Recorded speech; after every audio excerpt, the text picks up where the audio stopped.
TikTok, time to rock.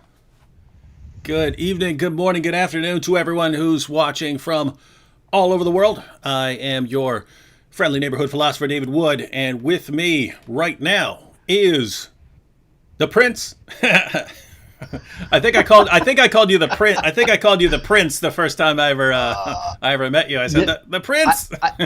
I forgot about that, but now you remind me. That's hilarious. Now, but before we get into this, the question on everyone's mind, Sean, is how in the world did someone like you get interested in apologetics?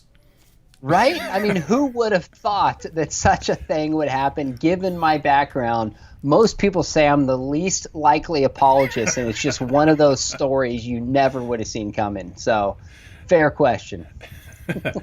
Yeah, and so I just wanted to say before we go into our topic. So obviously we're going to be talking about the deaths of the apostles and so on. And this is Sean is one of the experts on this issue, but just wanted to give props to your dad. The book More Than a Carpenter was the first apologetics book. Was the first Christian apologetics book I ever read where I knew I was reading Christian apologetics.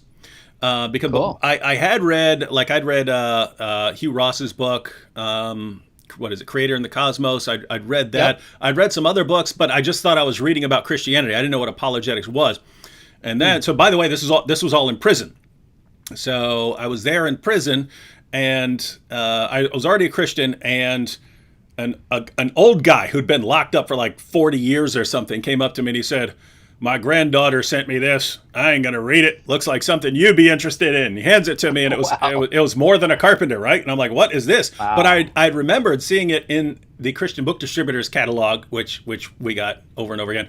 But it was under Christian apologetics, and I was like, "What the heck is Christian apologetics and stuff?" So I read the book, and I was reading the book, and I was going, "Oh, wait a minute! This is what I like. This is what I'm interested in. Hey, I want to do this." So that was actually when I realized that I wanted to do Christian apologetics. Was reading More Than a Carpenter, and as you know, of course, one of the main arguments in More Than a Carpenter has to do with the deaths of the apostles. So why don't you go ahead and give us, before we get into like modern research, which we'll be going through, why don't you tell us sort of the old school picture that, people like me back in the day would have been familiar with?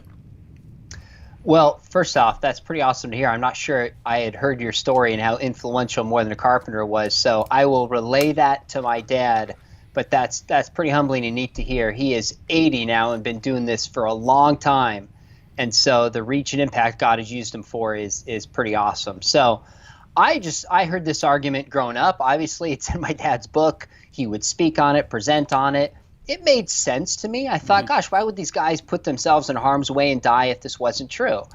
I didn't really have questions and doubts about my faith at all. In fact, to be honest with you, if you had asked me in high school, I might not have worded it this way, but in the back of my mind, I might have thought if someone's not a Christian, they just hadn't read More Than a Carpenter. Like, how hard is it? There's the evidence. And of course, you grow up and realize, wow, there's really smart people that see the world differently.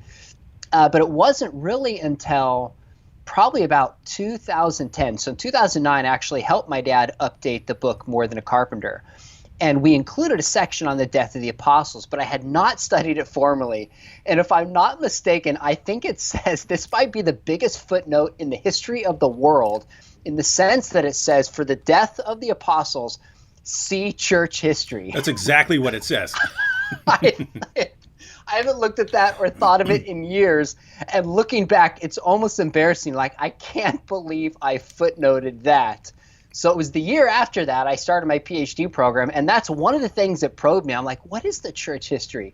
But at the time, I just didn't have the focus and ability to look into it. When my dissertation came along, I'm like, this is a perfect topic. I really want to know. Yeah, and so in case everyone's wondering about the significance of what we're talking about right now, the main reason I started taking Christianity seriously. And my main reason for ultimately converting was, when I was young, I thought I had an explanation for the rise of Christianity. I thought, a bunch of guys, they had the guy that they believed was their Messiah, and he died, and they decided they wanted to keep the movement going on. And so they invented this story about the resurrection. Well, their problem solved, right? The problem was when I was locked up. So this is when I was in jail. I found out from a Christian who also gave me a copy of like Fox's Book of Martyrs and so on, how the apostles went to these horrible bloody deaths. And that started bothering me because it didn't fit with my story, right? It didn't fit with what I believe. These guys made up a story. I was thinking, if they really made it up, are all of these guys going to be ready to go to these horrible bloody deaths over this stuff that they knew that they made up? And a lot of atheists have a problem with this issue in the sense that they don't see how significant it is. They'll say, well, jihadis, they die for what they believe. It doesn't mean it's true. But I saw immediately, no, there's something different about this. These guys are dying for something that they claim to have seen. And so I just sat there and thinking, how many people can I think of in history who died for something that they knew they made up? And couldn't think of anyone. And then it became, well, what are the odds that Jesus just happened to have all of them? Like all of the people who are willing to die for a lie, all of the people, all of the people who in history who died for something they knew they made up, it just happened to be this guy's followers. And so rustling through that, I just came to think, what could have convinced all of them that they saw a man risen from the dead? I couldn't think of anything other than him actually rising from the dead, and so that made me start taking Christianity more seriously, and then ultimately converting. But then later on, I find out, well, maybe some of the stories in Fox's Book of Martyrs can't actually be trusted. Maybe we don't have great historical evidence for some of these deaths, but that's where you come in because you've been through all this. So we could start however you want. If you wanted to say anything more about the significance of the evidence or something like that, or we can just kind of jump right into going through the deaths of the apostles. But I just wanted everyone to understand why this is important. This Christianity is founded on this, right? Jesus died, we all know that, and then his followers go around and they're proclaiming that he rose from the dead, and they're willing to lay down their lives for what they claim to have seen. That's kind of the main evidence for Christianity. And so if we kind of need to know what they were actually that they were actually willing to die for this stuff. Yeah, that's well said. Let me frame the argument in a way that might be helpful, because when I jumped into my research, I had a conversation with a pastor. He goes, "Man, you're going to make a liar out of all of us." And I said, "My goal is not to make a liar out of anybody. I've heard this argument, and I want to know if it's any good. Do we have reason to think Christianity is true, the resurrection happened? Do the deaths of the apostles help this in any way? If so, what's the most accurate and powerful way to formulate it?" And I think it's this. Sometimes people will say the apostles were burned, stabbed, skinned, crucified. They wouldn't die for a lie, therefore Christianity is true. Well, that is a very simplistic, arguably inaccurate way to put it. I argue in the book very carefully that even if all the apostles died as martyrs for their belief in the resurrection, that doesn't prove the resurrection is true. And it certainly doesn't prove Christianity is true. What it shows is they really believe that Jesus had appeared to them. It shows that they're not liars, that they're not making up this story to have themselves put in harm's way. So in a sense, you could say the willingness of the apostles to suffer and die, in fact, is a part of a larger resurrection argument that people like Habermas and Lacona, William Lane Craig, and T. Wright, etc., have laid out. So it's an important piece, but only one piece of a larger argument. Now, I had a conversation actually on the trip before we took to Israel, David, coming to think of it. William Lane Craig was on that trip, and he had made a statement that we don't have to show that any of them actually died as martyrs, just that they're willing to suffer and die shows their sincerity. And technically, they're right. I mean, who am I to differ with Dr. Craig? Mm-hmm. But we had a conversation. I said, I think you're right, but I've done some research on this, and I think if we can show that not only they're all willing to, but in fact, we at least have good reason to believe that some of them died as martyrs, and there's no good reason to think that any of them recanted, I think it just strengthens the case for their sincerity. So that's it. Their willingness to die doesn't show that hallucinations are false. We can address that on different grounds. It essentially shows they're not making this up. They're not liars, not a big conspiracy. They at least were willing to go to their graves thinking that Jesus had appeared to them. That's the heart of the argument that I'm trying to advance. Mm-hmm. Yeah, and I would agree with you completely. I mean, you can find all kinds of people who seem like they're willing to die, but when they actually are willing to, they actually lay down their lives for what they believe. That's when you know, okay, this person unquestionably believes what he's dying for here. One quick question here before we go on. Expanding Truth says, on a scale of 1 to 10, how badly do I have to read evidence that demands a verdict? 11. I mean, come on, you're asking somebody who was a co-author with an update. What am I going to say? That's a softball. Now, to be honest with you, look, it depends on what you're looking for, your level of research and awareness of this. I don't know who you are, so I'm speaking somewhat facetiously, but I would say my dad wrote that book. It sold some millions of copies, and one of the updates that we did in 2017 together was to include a chapter on the deaths of the apostles. And in its category, it did win an award for a book of the year, which frankly just felt good for me to honor my dad in that way. So it's gotten really good feedback. If you're looking for a book that's going to give you introductory material that cites all the experts in one volume on the resurrection, deity, Christ, and scriptures, then that would be a book for you. But it really just depends on what you're looking for and what you want out of it. Mm-hmm. All right, and so now we kind of understand the significance of the point that if the apostles are willing to lay down their lives, this shows that they really believed what they were dying for, and what they were proclaiming is that Jesus rose from the dead and appeared to them, and so they must have really believed that. What's really interesting here is this isn't simply a Christian position. You can go to people like Bart Ehrman and Gerd Ludemann and all of these people who don't believe the resurrection actually happened, but they would say, yep, but the disciples actually really believed this stuff. They'll acknowledge that these guys really believed it. So even a lot of critics who reject the supernatural, don't believe in God, don't believe in Christianity, have still been persuaded by the kind of evidence that you're going to be talking about. They really believe that they know what the disciples believed because of their willingness to go out and die for it. Mm-hmm. Now, Ehrman, in his debate with Craig raised the willingness of the apostles to die, and Ehrman pushed back and said, I've read all the sources in 300 years, and none of them actually demonstrate this. That's not word for word what he said, but essentially he pushed back on Craig and said there's no good evidence for this. So Ehrman doesn't accept, as far as I understand. Why in the world does he say it's a fact of history that the disciples believe that Jesus appeared to them?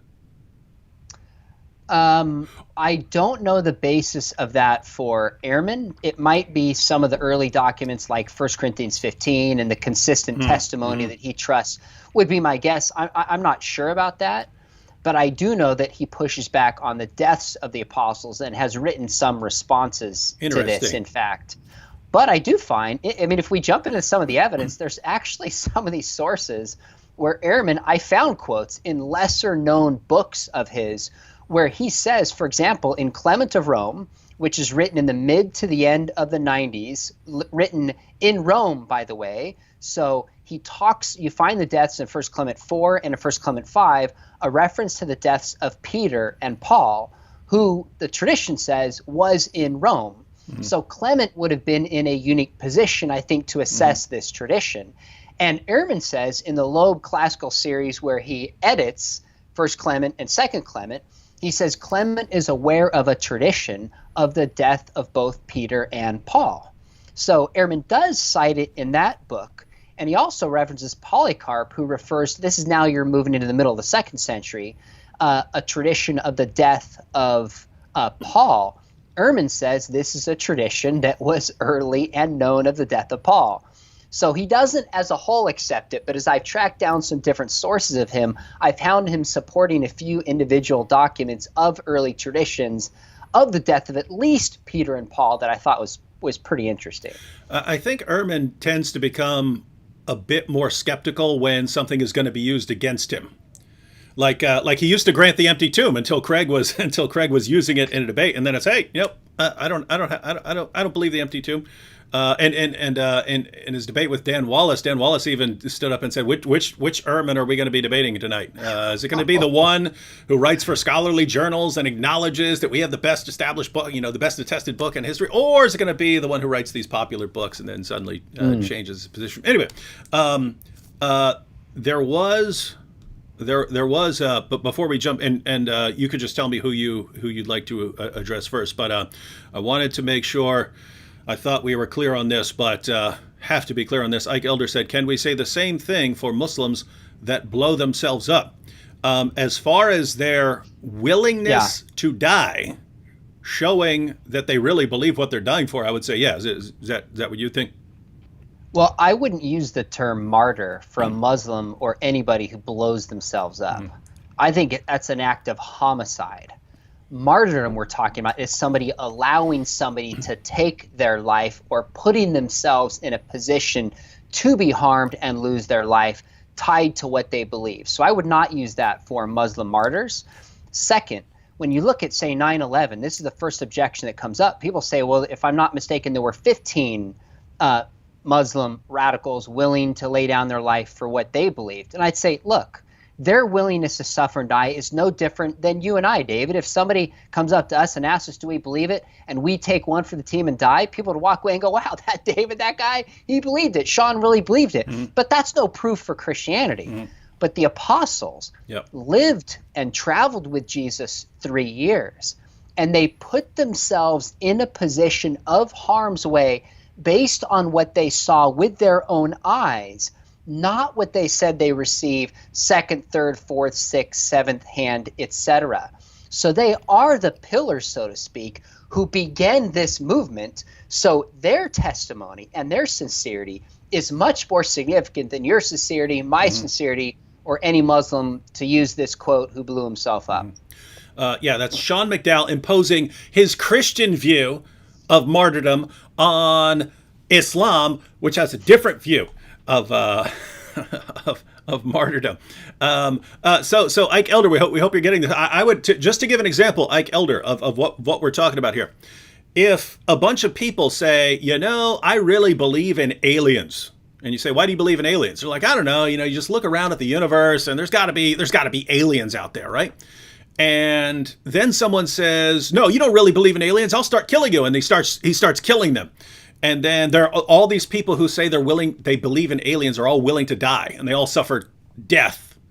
Well, that doesn't tell me that aliens exist. That tells me that they really, really believe that aliens exist.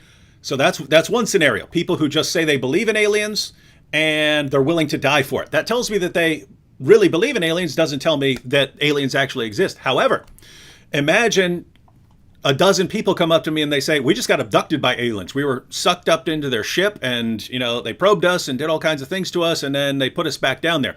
And suppose someone says to them, well, I think you're making this up, and I'm going to kill you. Now, suppose all of those people are willing to die for what they believe, for what they claim they experienced and saw with their own eyes.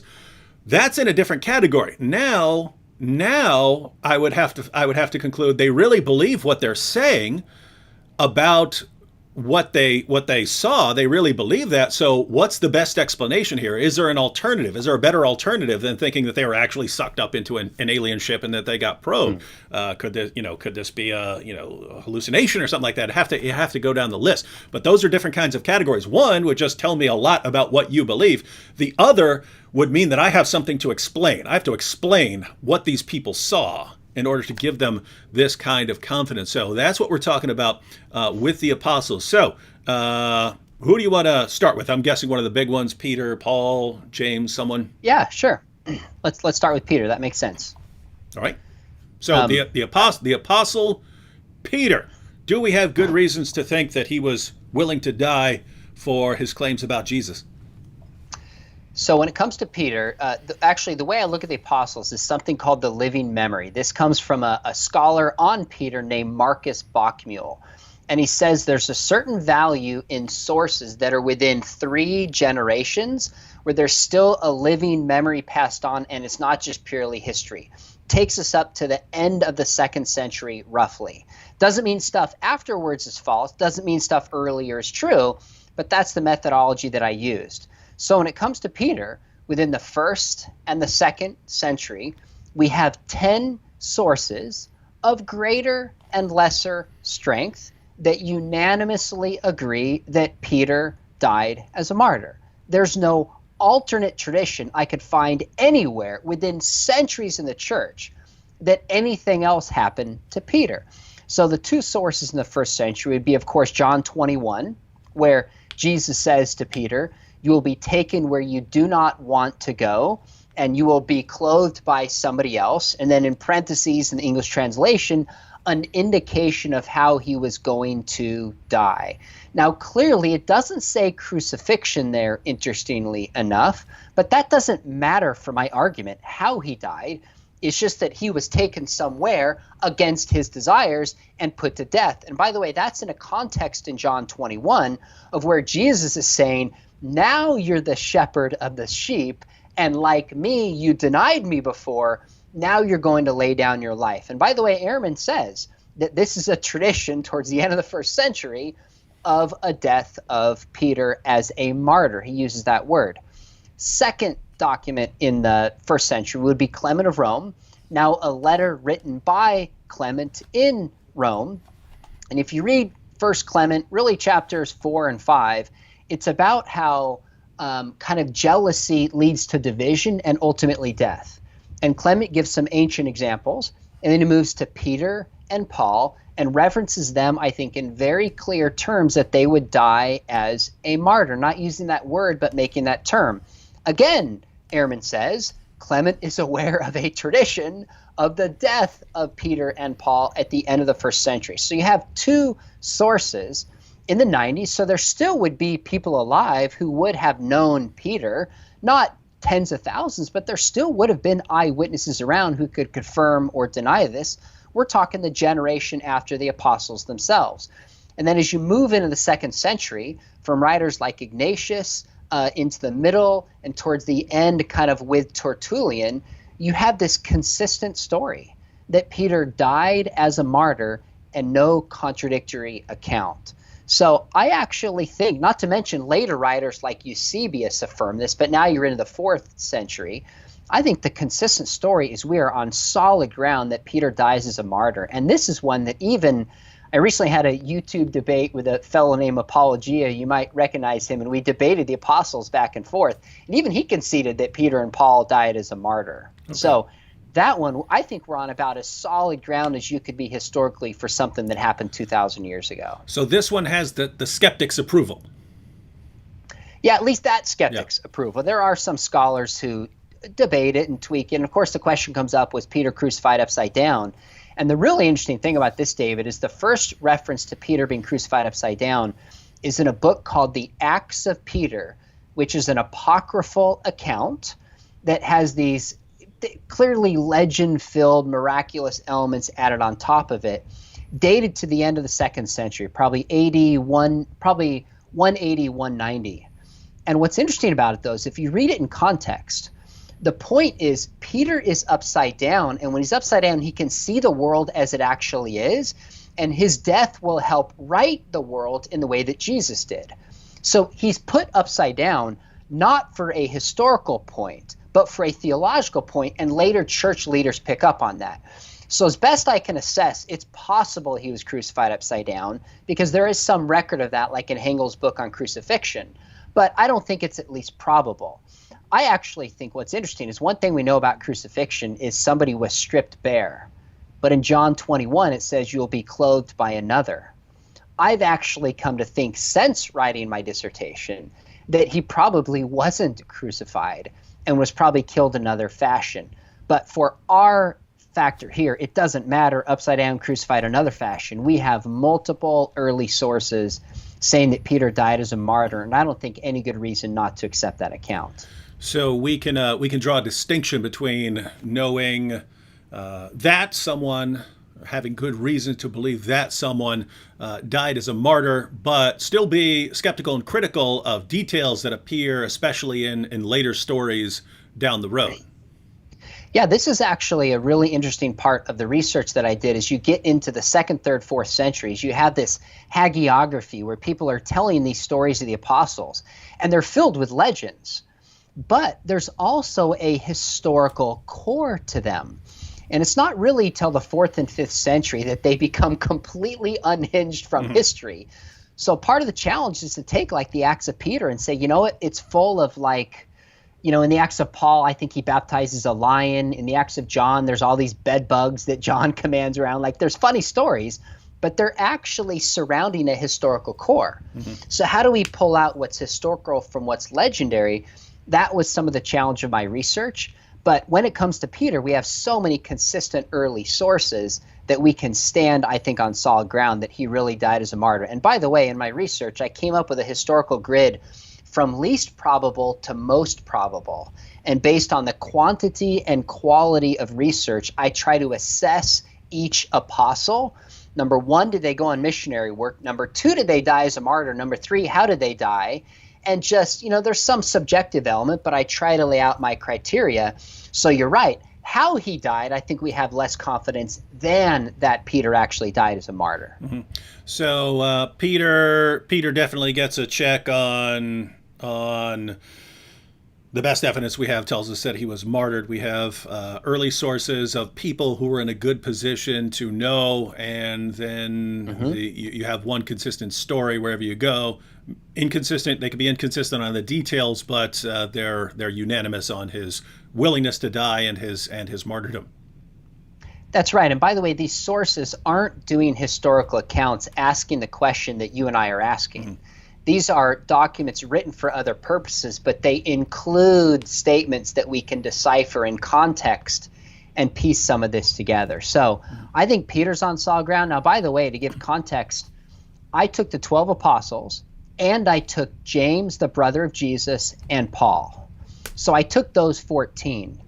Of the 12 apostles, I think Peter is on the highest level historically or close to it. Of the 12 apostles, the only one I would put on that level additionally, or actually maybe close to it, not quite that level, would be James, the son of Zebedee. Now, James, the son of Zebedee, the earliest account we have is in Acts chapter 12. And what's interesting about Acts chapter 12, it describes Herod takes him and beheads him, and then the passage moves on and Peter flees.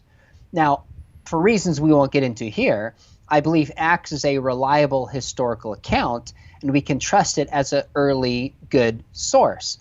But if you compare James with the death of Stephen, that's in earlier chapters in Acts. Now, I do think Stephen chapter is accurate, but I was having another conversation with Skeptic recently, and they said it clearly feels like the Stephen story is doctored to sound like the story of Jesus.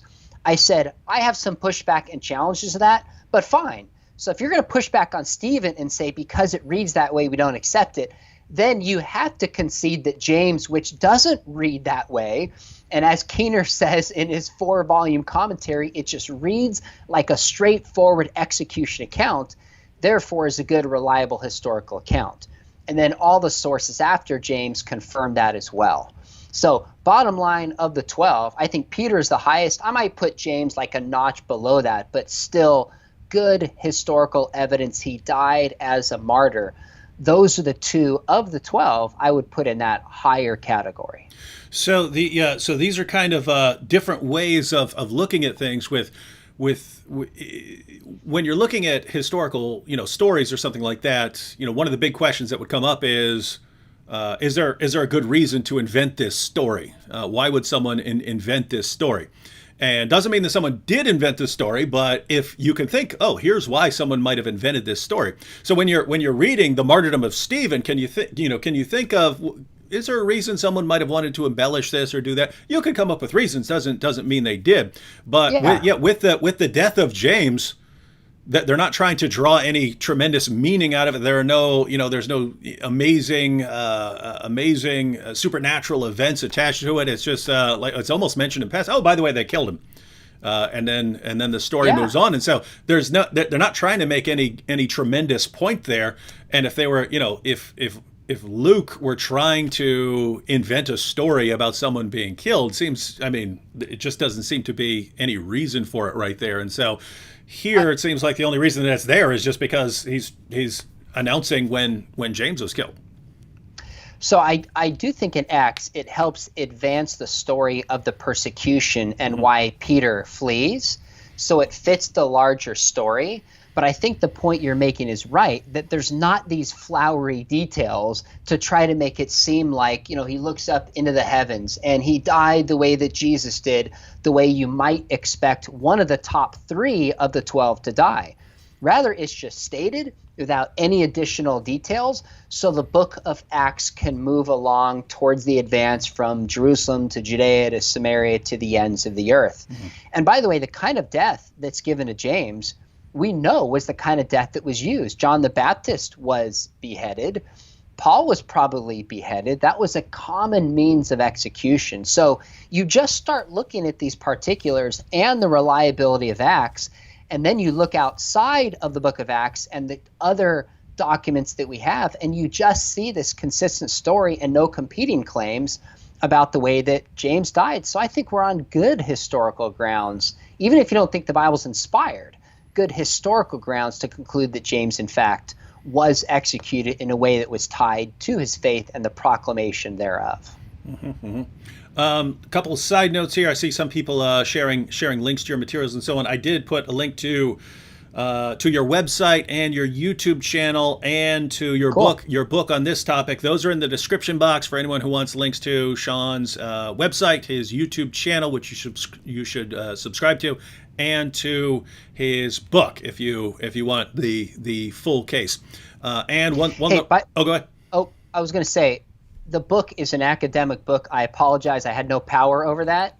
I think paperback is $50. If anybody is like, I want to buy that, email me through my site, and I have a link. I can't post publicly, but I can send you a discount code for about 35% off. So if you want that, that's the discount I can get on it. Email me through SeanMcDowell.org, and I'll personally send you the link. Yes, I saw some people complaining about how expensive it is, but that's I'm sorry. guys. That's how academic books are, right? They you basically if you make a popular level book and millions of people read it, then you don't need to make much. The publisher doesn't need to charge much because they're going to make a little bit of money on all these books. If you scholarly books, then they're typically much bigger, and they're not made for a popular audience, so it's more people who are really interested in that topic who get them. So they just they charge more. But you got a good deal here. Little side note for clarification here.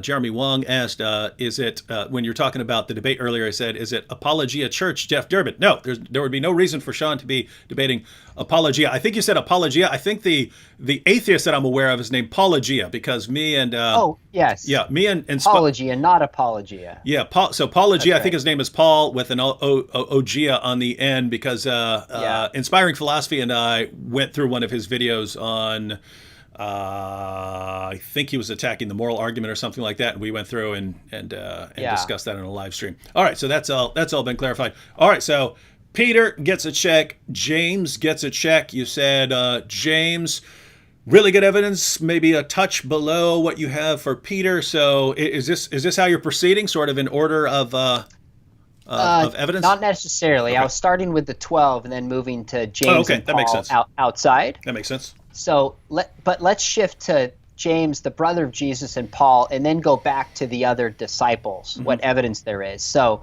in other words, we're looking at the top 4. So if we take the 12 disciples and we take James, brother of Jesus, and Paul, that's 14. I think 4 of them were on high historical grounds to conclude they died as martyrs.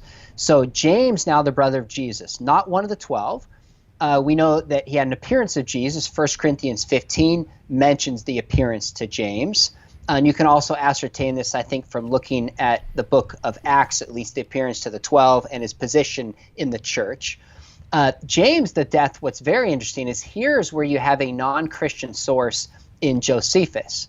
And Josephus, there's 2 references to Jesus, of course. One, the Testimonium Flavianum, that is debated, where he references the death of Jesus, what was proclaimed about him, resurrection, being the Messiah. But there's another passage in Antiquities where it refers to the death of James incidentally, and he's just mentioned as the brother of Jesus. It's this incidental side reference in a larger political argument. And most scholars, at least that I could read and find, accept this because it's not the kind of thing that anybody would invent and put on the lips of Josephus. It wouldn't have helped them in any regard until like now when we're asking these questions. So most accept that, and it's a reference to the death of James, probably written in the mid to early 90s by Josephus. Then you skip to the 2nd century. What you also have for James is then you have Gnostic sources, and then you also have Christian sources. And these are all within the 1st and 2nd century. So the Christian sources recorded in Eusebius that date to the middle of the 2nd century, and then what's called the Apocalypse of James. So what's unique about James, bottom line, is you have a Jewish source, Christian source, and Gnostic sources that all agree on his death early. Now, they differ over some of the particulars, so we're back to the question, how much legend is added, etc. But the agreement as a whole, I think, is very, very strong that James, in fact, died as a martyr. Now, I'll tell you, David, one pushback that Apologia got into with me, here's a difference, is he said, we don't know that James died for his belief in the resurrection. Mm-hmm. He died, if you read Josephus, really for political means. And my pushback to that is there's not this fine line in the 1st century between religious beliefs and political beliefs. Jesus was put to death for both. Mm-hmm. There was a political dimension and there was a religious dimension. So here's James in the very city that Jesus had been crucified 3 decades earlier, leading this church movement with full awareness of what happened to his leader. And we know that when a leader was executed, it was not uncommon in the Roman Empire to execute other key leaders that promote the same movement. James is proclaiming this message of following this crucified Messiah with full awareness of what it could cost him. So if he died of a heart attack or someone broke into his house and robbed him and he died, I'd fully concede that has nothing to do with martyrdom. But he's put himself in harm's way. He's proclaiming this public message, is killed for political and faith reasons. I think he qualifies as a martyr. But nonetheless, even if we don't use the word martyr, it doesn't really matter, because James is putting himself in harm's way by proclaiming this message, which minimally shows his sincerity that he had seen the risen Jesus. Mm-hmm. And especially if we accept the arguments that James was an unbeliever during Jesus' life and rejected him, and maybe even thought his brother was crazy, that he then goes out and is willing, he buys into the idea that Jesus is the Messiah, and so even if it's even if it's a political issue for him, he's willing to die for whatever it was that he encountered that gave him this massive change in life. So. Yeah, I think that's right. And, in some ways I had to spend a lot of time studying the definition of martyrdom, and I didn't realize there's a ton of literature in this. And some people argue that if you don't have a moment of showing that you recanted, or you had the opportunity to recant and choose not to, then you don't qualify as a martyr. Now, we don't have that for the apostles. We don't have an early record where somebody says, Peter, would you recant? Paul, would you recant? We'll let you live. But I don't think that's a necessary condition for martyrdom. In fact, I think, if I'm not mistaken, in 2016, there was a French priest who was in serving communion, and 3 radical Muslims walked in and slit his throat in the middle of this. Now, his last words, I think he said something like, "Get away from me, Satan," but he was not given an opportunity to recant. But you know what's interesting is the president of France and the media and Christians and one Muslim that I read all referred to him as a martyr. I thought that was really interesting. Mm-hmm. So I think we're on good ground to refer to them as martyrs, but even if we don't, it really wouldn't undermine the heart of the case of their sincerity about Jesus and at least willingness to suffer and die for this belief. Yeah. Guys, the idea here is if you take a Christian, he's walking out of church and someone walks up behind him and kills him. Do you call him a martyr? Well, it doesn't look like it. It doesn't look like you would. But with someone like with a group like the apostles, clearly, if they're experiencing persecution over the years, and especially after people start getting killed, you could see, even if you don't have a good historical record of them right before death and them being given the opportunity, hey, you want to change your story now? Well, they had 20, 30, 40 years to change their story given the things that were going on. And so, yeah, kind of seems like they'd fit the category of martyr there. Yeah, I think that's right. I mean, really, some of the key passages in this is, if you look at Acts 4 and 5, is the apostles led by Peter go out and start proclaiming the risen Jesus. I mean, I read through the book of Acts. You have the kerygma, the first teaching, and it's amazing how at Pentecost and sermon after sermon, the heart of the message they're giving is that Jesus has risen from the grave. And they're threatened, and they're beaten, and they're thrown in prison, and told, if you just stop preaching this, we'll leave you alone. And Peter says, we can't. We fear God more than we fear men. In other words, we believe this Christian story, which is rooted in the resurrection, and we will preach it even if you persecute and harm us for preaching this. We won't stop. That's the heart of the argument. I think they really believe this and weren't making it up and intentionally put themselves in harm's way. So we have Peter and two Jameses that would get the thumbs up on dying for their belief in Jesus and being martyrs. Were you done with James? Done with James. The other one I would put in that high category would be Paul. And again, Paul is not one of the 12, but of course wrote a ton of the New Testament. And Paul claims to have an appearance of Jesus. This is in 1 Corinthians 15, 3 times in the book of Acts. And so I think he warranted being in this group. Well, when you look at Paul, with Peter we had 10 sources. With Paul, off the top of my head, I think it was 8. 2, possibly 3 in the first century, and then 5 to 6 in the second century. So the first century would be like the book of Acts. There's a good case that could be made that Paul's life is mirroring after Jesus's life. And even though it doesn't include his crucifixion, we're meant to believe that his life is going to end the same way that Jesus did. That's one line of evidence. I don't think that's super strong, but an argument can be made there. The second one that's not as strong is, interestingly enough, in 2 Timothy, where Timothy writes, he says, I'm about to be poured out like a libation. I've ran the race, I fought the faith. Well, what's interesting is you and I believe Timothy wrote this. A lot of critical scholars don't. So the way I address this, I say, okay, let's imagine Paul does write this. He is aware that he's suffering so deeply and being persecuted that his life is about to be taken from him. So these are his last words. Or if Paul didn't write it and it's pseudepigraphal, whoever wrote it was so firmly aware of the death of Paul that they felt the need to put this on his lips. Either way, it's kind of an indirect support of his death. Again, not as strong as other sources, but it helps make a cumulative case. The solid one would be back to 1 Clement chapter 5, again written in the 90s, where he references Peter and Paul as modern-day examples when it was written of those who ran the race to the end in the footsteps of Jesus.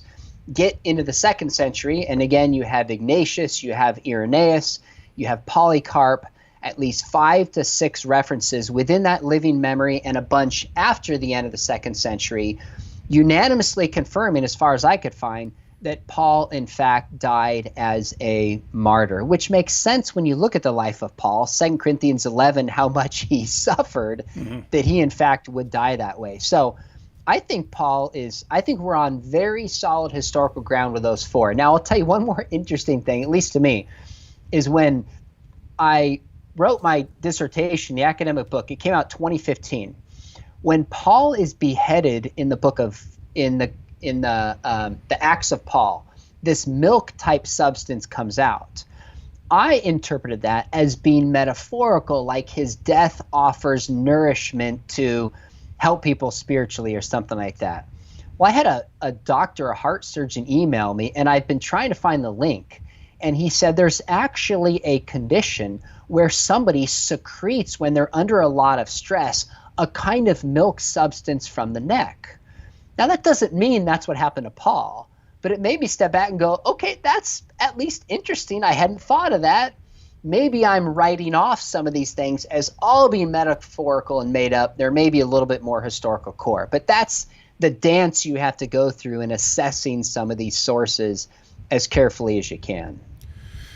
So, I would say it definitely helps that we have a lot of writings from the Apostle Paul, and that he's writing to people who he obviously couldn't be making up a bunch of details about his story and his past. There would be too many people to call him out.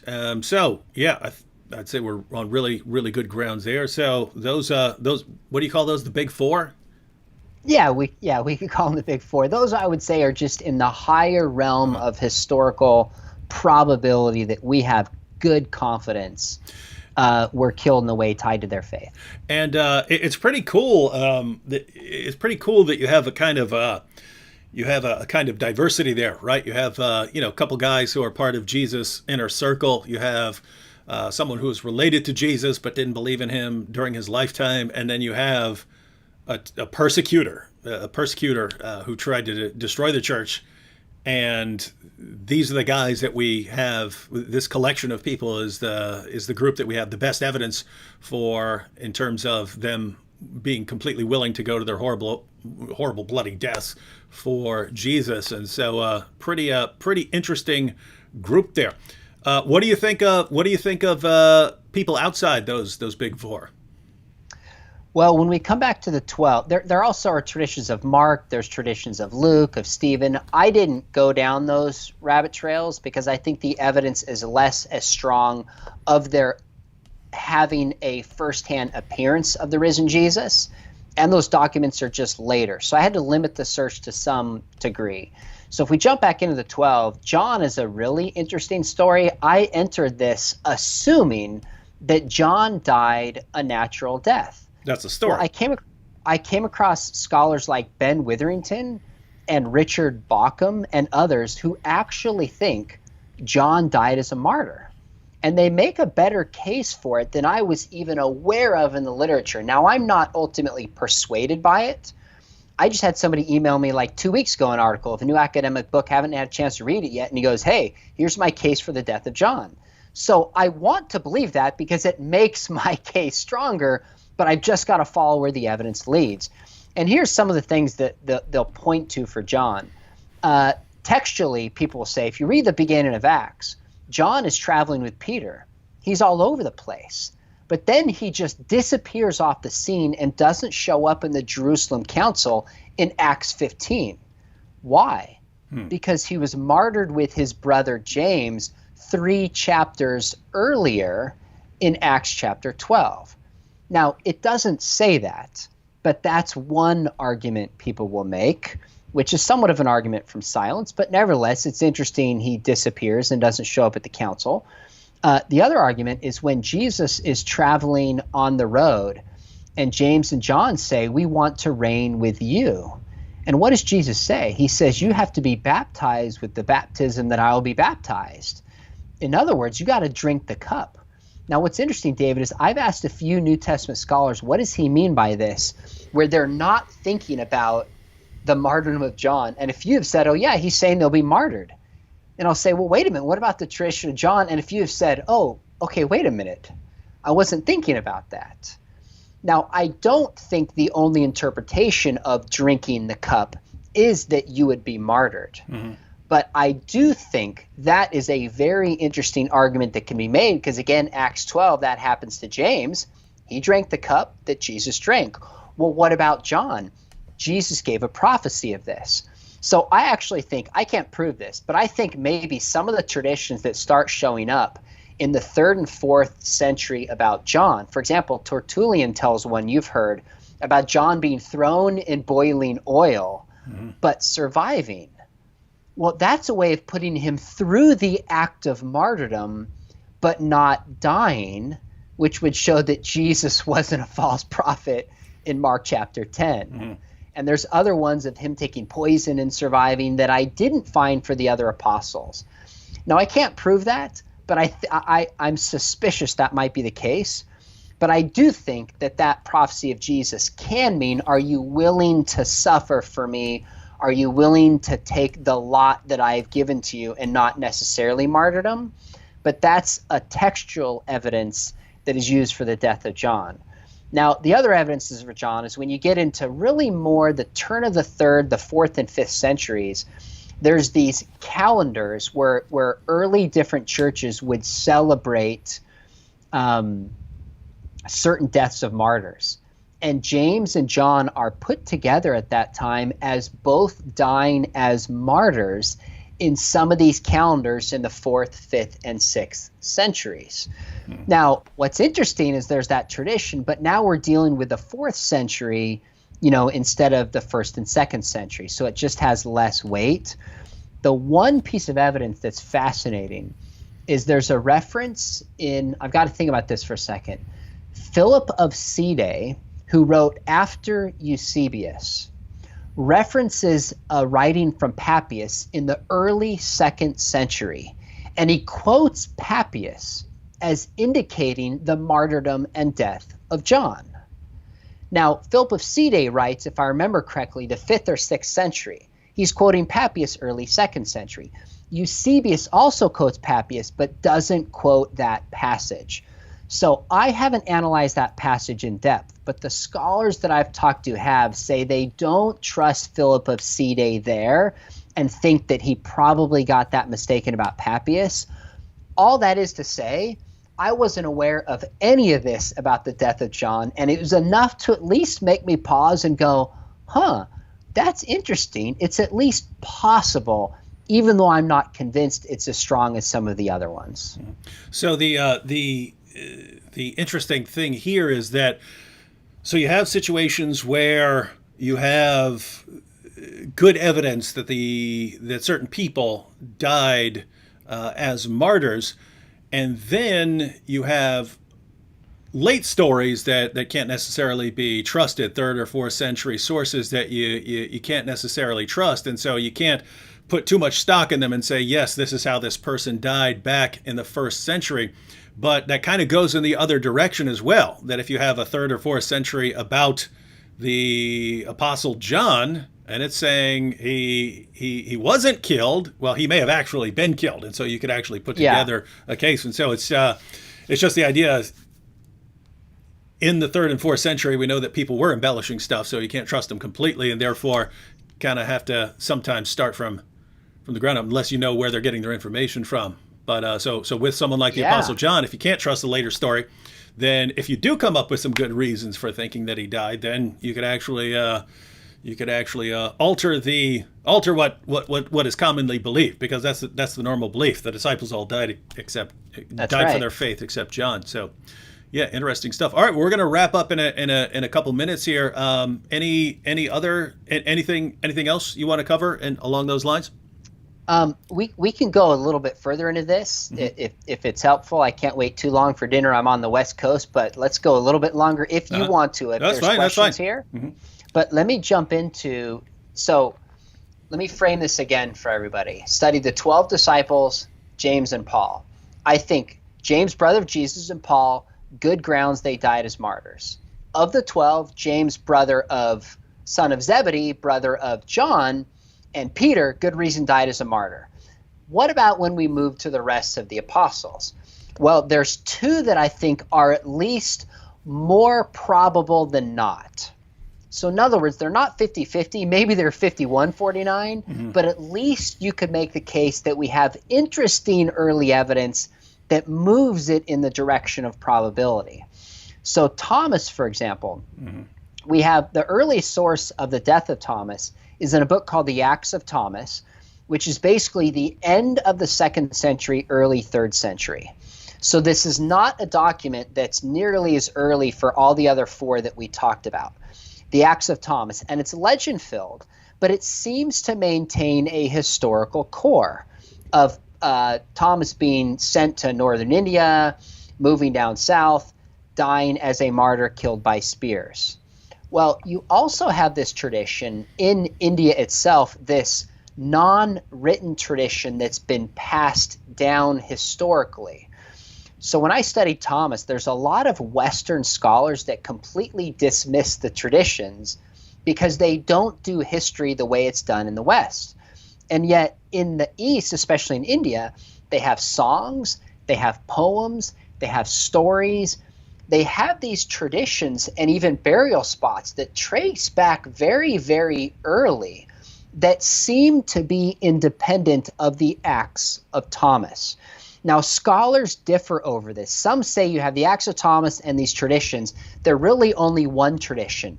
If so, I don't think we could have a ton of confidence in the death of Thomas. But as I look at him and assess him, there seem to be enough differences that I'm at least inclined, although I could be mistaken about this, to think that there's two different strains about Thomas that both agree that, number one, he went to India, number two, that he died as a martyr. Now, they're later, and they're not as qualitatively, historically solid as the others, but I'm not willing to dismiss it, especially because with Thomas, I couldn't find any other traditions of him. You look at Andrew, there are dozens and dozens. Bartholomew, dozens and dozens of traditions. These guys go everywhere. But when it comes to Thomas, all I could find that is early is consistently he went to India, and all but a few traditions he died as a martyr. And we actually know from a first century document that you could easily travel from the area of Rome or Jerusalem to India at that time. It actually was a unique window where we have these documents where people talk about even the currents you could ride on, where you could find certain spices and ports. There's no reason to think he couldn't have gone there. And then in the 2nd century, we have some other written records of Christianity uniquely being in India. So it's not as strong as the other traditions, but it was enough for me to kind of pause and go, this may be more probable than not. I'd argue the same with Andrew. You have at least two lines of evidence with Andrew, one, the Acts of Andrew, middle 2nd century, and then another source that describes, in the Acts of Andrew, he's crucified. In this other source, Hippolytus, he's hung on a tree. So they both mean the same things, but very different descriptions. Tells me there could be two sources for Andrew. So maybe it's more probable than not. The rest of the apostles, David, I don't know where history ends and legend begins. I mean, poor Bartholomew, I found traditions he was skinned alive, burned, beheaded, stabbed to death, drowned, crucified. I mean, the poor guy either had a really bad day or people are just making stuff up about Bartholomew. So 99 ways to die. I mean, right. Exactly. And that's so I guess in sum, 2 of the 12, we have very good evidence. 2 of them are maybe more probable than not. The rest of them, I think that's 8 if I did my math correctly. I don't know where history ends and legend begins. The historical record is just not there to make a sober assessment of it. Mm-hmm. So we've got of the 12, we've got 2, and then another 2 more probable than not, and then a couple who are not of the 12, and looks like so the idea here would be if people are only willing to die for what they believe, looks like you've got plenty of people still from very diverse backgrounds. Again, some of them Jesus' original followers, then James, who apparently rejected him, Paul, who was a persecutor. And so looks like you have plenty of evidence there to conclude that either Jesus just happened to attract people who would make something up and then be willing to die for it, or the same reasoning still applies. You have a bunch of people who are willing to die for what they believe in.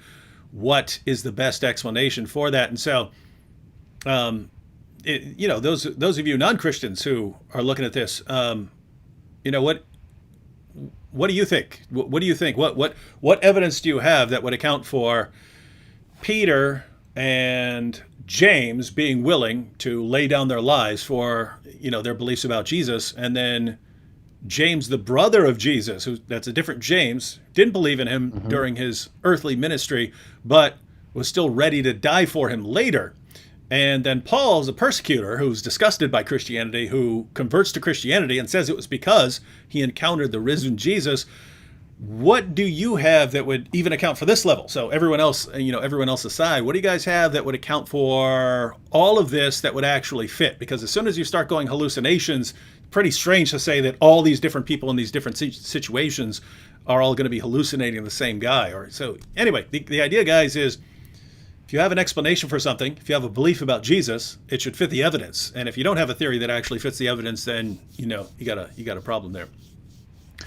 And if I could add one more thing that might help, and one of the questions is, or one of the points that I make is, although we don't have a record of the apostles being given the opportunity to recant before death, we also don't have a record in history of any of the apostles recanting whatsoever. Mm-hmm. Now, you might say, well, that's an argument from silence. But to me, it's an argument of silence with some teeth. Why? Because think about it. Non-Christians like Celsus, who starts writing into the 2nd century, if there was one of the 12, or even a tradition of one of the 12, who gave up on their faith and didn't actually die for it, you better believe a skeptic would have brought this out. On the flip side, so would have Christians, because there were debates about what would happen with Christians who at the point of death chose to live instead of die for their faith. Could they be allowed back in the fold? If there was any tradition in the church of like, well, what about Matthias? He actually gave up. You better believe Christians would have brought it out. So the fact that we don't have any record of any of them recanting tells me we're on solid ground to think that they didn't. Now, with that said, there are some traditions when you get into the 2nd, 3rd, 4th century of some of the apostles dying natural deaths. Now, with Philip, we have one natural death, one that he's crucified. I'm not really sure what happened to Philip. So there are some records of natural deaths which may have happened, but there's not any record of any of them recanting their faith whatsoever from Christians or skeptics I could find anywhere. Mm-hmm. And it wouldn't have been too difficult to deal with something like that if it had happened. It wouldn't have needed to be a secret. In other words, if someone had recanted, you just say, look, and this guy lost his faith, and shame on him or something like that. So it wouldn't have been not something that everyone would have needed to hide or something like that. And but you got none of that. So interesting. Here's a question that I get when I talk along those lines, and I'm sure you get as well. Black Tuesday Film says, I think skeptics will say Joseph Smith was willing to face persecution for his belief. Can you ask Dr. McDowell to emphasize how the apostles gained nothing for this for making this up? So, so what are your thoughts on the Joseph Smith comparison here? If you Google Sean McDowell, Joseph Smith, martyr, you'll find essentially a chapter that was going to go in my book that I didn't put in there, and I kind of summed it up into a blog. So as best I can remember, a couple things to keep in mind. Number one, Joseph Smith, it's not clear. He was arrested and put in the Carthage jail, I believe the name of it was, because of raiding a newspaper that was going to report negative things about him. It's not clear yet, it never went to court, whether Joseph Smith was innocent or guilty. I think there's good historical reason, in fact, to think that he really was guilty. Second, when he goes to prison, he brings a gun with him and gets in a gunfight to defend himself. Now, I don't have a problem with somebody using a gun to defend themselves, but that does raise the question, is this the same way the apostles actually went out and were willing to suffer and die? And I think there's a very diametric opposition there. Third thing that I would say is my friend J. Warner Wallace has brought this out. He has said so those who may not know him, former atheist at 35, goes to church, hears the gospel, examines the Gospel of Mark through the lens of forensic science, has never lost a cold case ever.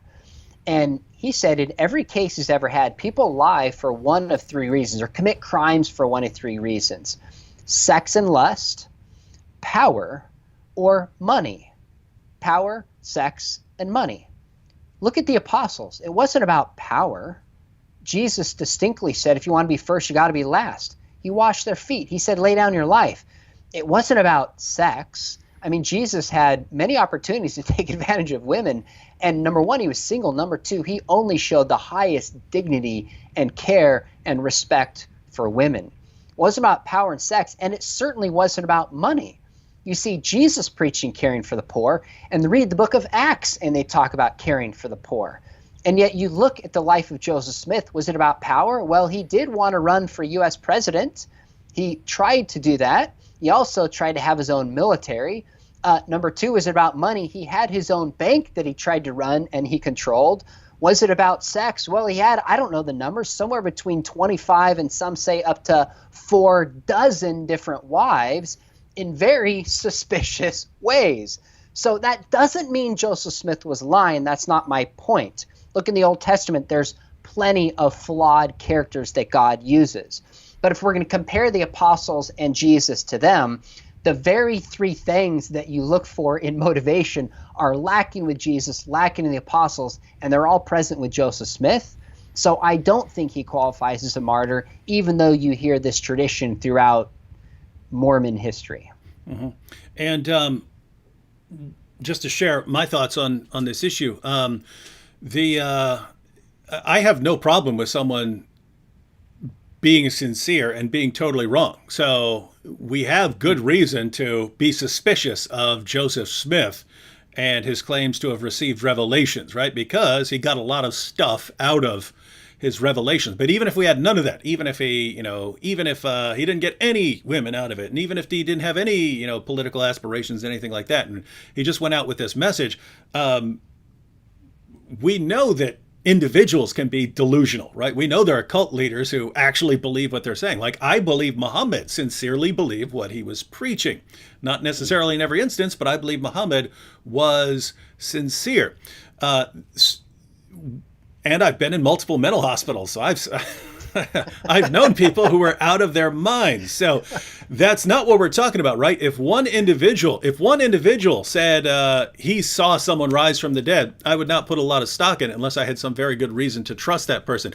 If multiple people from multiple backgrounds who had nothing really to gain all started saying it, that's a kind of different category. So yeah, my view of Joseph Smith is, even if everything about him told us that he was completely sincere and had no reason to invent anything, I could still think that he's just delusional, or he's got some mental problems.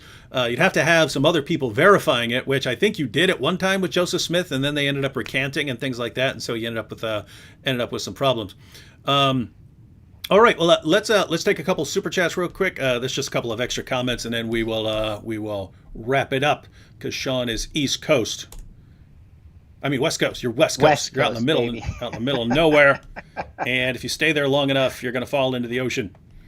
A fresh coat of paint said, here's one. A fresh coat of paint said, even if none of the apostles were proven to be martyrs, wouldn't we still have a case for their sincerity based on the heavy persecution they faced, such as being beaten and jailed several times? So a fresh coat of paint. The idea here is historians who are, coming at the sources, they're looking at these books as sources, right? As historical sources and stuff, and they look at what they can gather. Whereas, as a Christian, I believe everything I read in the book of Acts and in the Gospels and so on. Not looking a little more critical. So in a little more critical fashion, they're saying, hey, what do we have good evidence for? But Sean, what do you think? Do you have, not simply from a Christian perspective, but from a historical perspective, do we have good evidence that the apostles were endured a great deal of persecution, and that we could trust them on that basis even if they hadn't died? I do, and I think this is a perceptive question that I don't have to show any of them died as martyrs actually to establish their sincerity. And the best way to do this is to look in the book of Acts. You actually have a list of the name of all the apostles. I think it's in Acts chapter 1. And then, of course, in Acts chapter 2, you have Pentecost. They start preaching it. By Acts chapter 4, they're being persecuted. And they're told, stop preaching this. They're beaten. They're thrown in prison. And it's starting to cost them something. And it says Peter speaks on behalf of the apostles. We can't. We believe Jesus rose from the grave. And so we fear God more than we fear men. That's enough to show if the book of Acts is reliable, and I think it is, and there's also some additional extra biblical writings that come the generation after that talk about them preaching and going out, etc. But I think that's enough to establish their sincerity. But then when we nail down and go, oh, we also have some of them that died, to me that just adds a strength to the case overall. Yeah, I would agree. So yes, your point, I believe, is just looking for the name. Yeah, fresh coat of paint. Posted that. So yes, we agree with your point. A fresh coat of paint. And so yeah, it's just we would have had the evidence anyway, but we got the extra evidence. Couple more comments. Salgrad said the disciples of Muhammad wanted to leave Islam after he died. Well, he certainly had lots of the early Muslims in certain situations who were kind of compelled to convert, and they wanted to leave after Muhammad died, and then they had what were called the apostate wars, where they were forced to come back to the fold. Peter Millich said, "I remember these words from you, David. Liars make poor martyrs." I didn't invent that saying. That was, I had concluded that when I was on my path to Christianity. I concluded that I couldn't think of any reason these guys would go out and die for something that they made up. But yeah, I've heard that from other people. I heard that little cool line, liars make poor martyrs. All right, so Sean, I know you've got to get going. Again, everyone who's watching, there are links to Sean's website and his book on this topic and his YouTube channel. And you post all kinds of videos. You post regular videos. You do live streams as well on your channel. Yeah, I try to do 2 to 3 a week. I've been doing interviews. I'm interviewing J.P. Moreland on The Soul tomorrow.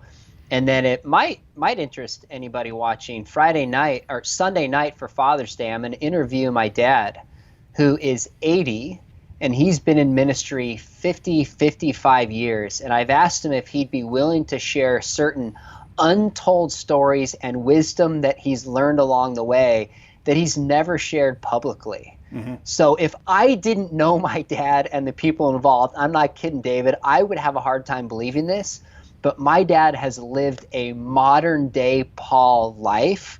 So if your audience likes watching YouTube channels and you're not streaming Sunday night, come on and check it out. And I think he's going to share some stories that are pretty interesting and powerful, just a lot of life lessons that he's been through.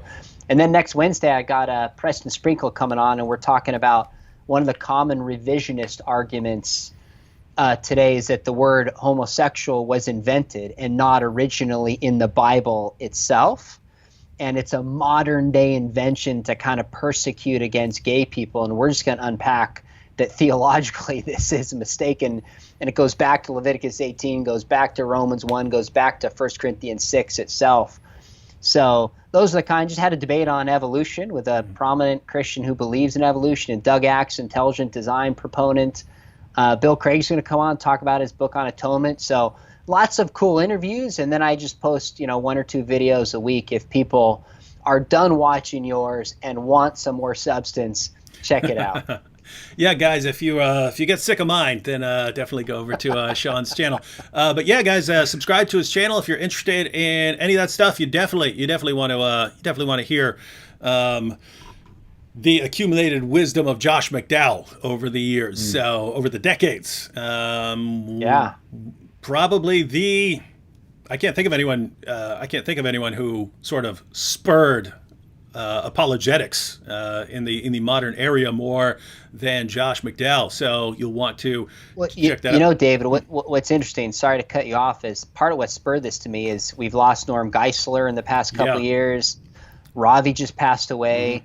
I mean, who of that age is still with us that we can soak this wisdom from? And I just thought, gosh, I got to ask him certain questions. And I got to imagine there's a lot of people who just want to hear this perspective. I mean, he was with my resurrection class today. I teach at Biola. And I asked him, like, how has the resurrection argument changed? And he says to my class, he goes, nobody was doing this when I started in the 50s. It was C.S. Lewis, Francis Schaeffer, and one other guy. He couldn't remember his name. Yeah. I mean, just how much this has changed is pretty cool. So anyways, I just want to gather that wisdom. Hopefully God has him with us for a long time, but while we can. That makes sense. My great great grandmother died in 2003, and she was 105 years old. And I just remember thinking after she died, wait a minute, she was born in 1898. So she Oh my lived she lived goodness. through World War One, the Great Depression, World War Two. She knew people who were in the Civil War. She had family members who were in the Civil War. How did I not sit her down with a camera in front of her and say, start at the beginning and tell me everything you remember for posterity's sake? Didn't do it. And so yes, we got to you got to get all of this out there. You might want to see if you're hope your dad actually likes doing the live stream, and you can keep doing them and taking people's questions and things like that. So that is awesome. Everyone, Good idea. everyone subscribe to Sean's channel. Get his book if you're interested in. I mean, this is fundamental. This is fundamental, very important stuff. In the area of apologetics, the resurrection, that is the heart of Christian belief, and so we need to know why we believe this stuff. So thanks to Sean for coming on here. As far as I know, the next time I'll be live streaming will be Friday with Jay Smith. Rory Husky, I saw you ask if you could have a conversation sometime. If you want, you can actually, if there are apologetics issues you're concerned about, you can actually maybe come on live at some point, and maybe Sam and I will set up something where we have 4 or 5 people, one after another, come on for 10 or 15, 20, 30 minutes or something like that, so we can go through people's questions. But yeah, go ahead and contact me. We'll see something about that. All right, thank you, Sean, for joining us and sharing what you learned in your research, and hope some people come over and watch you. Thanks, my friend. All right, go get some food.